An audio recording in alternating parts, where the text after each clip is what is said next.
सत्यनारायण स्वामी देवतादहित महालक्ष्मी सत्यनारायण स्वामी देवतादहित षोडशाक्षरे तीर्थाक्षरे श्रीचक्रे ललिता महात्सुंदरी पराधिकारिका राजराजेश्वरी देवी वनदुर्गा देवी दयित श्रीपादश्री वल्लभधर्याजन सरस्वती सत्यदत्तात्रे स्वामी देवता सीता प्रसन्ना वरदा भवन्तु इति पूजाध्यानं सम्पूर्णम्।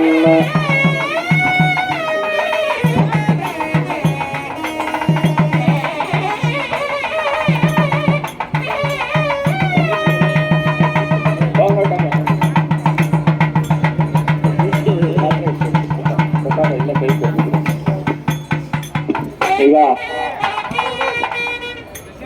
ತೀರ್ಥ ಕೊಡ್ತೀನಿ. ಈ ಕಡೆ ನಿಂತಿರೋರು, ದೇವರ ಎಡಭಾಗದಲ್ಲಿ ನಿಂತಿರೋರೆಲ್ಲರೂ ಕೂಡ ಈ ಕಡೆ ಬಂದ್ಬಿಡಿ. ಒಂದು 5 ನಿಮಿಷ ಕ್ಯೂ ಮಾಡ್ತಾರೆ, ಎಲ್ಲರೂ ನೆರಳಿಗೆ ಬರ್ತೀರಿ. ಇಲ್ಲಿ ಹಿಂದ್ಗಡೆ ಸ್ವಲ್ಪ ನೆರಳಿದೆ, ದಯವಿಟ್ಟು ಎಲ್ಲರೂ ಈ ಕಡೆ ಬಂದ್ಬಿಡಿ. ಹಿಂದ್ಗಡೆ ಕೂತಿರೋರು ಈ ಬಲವ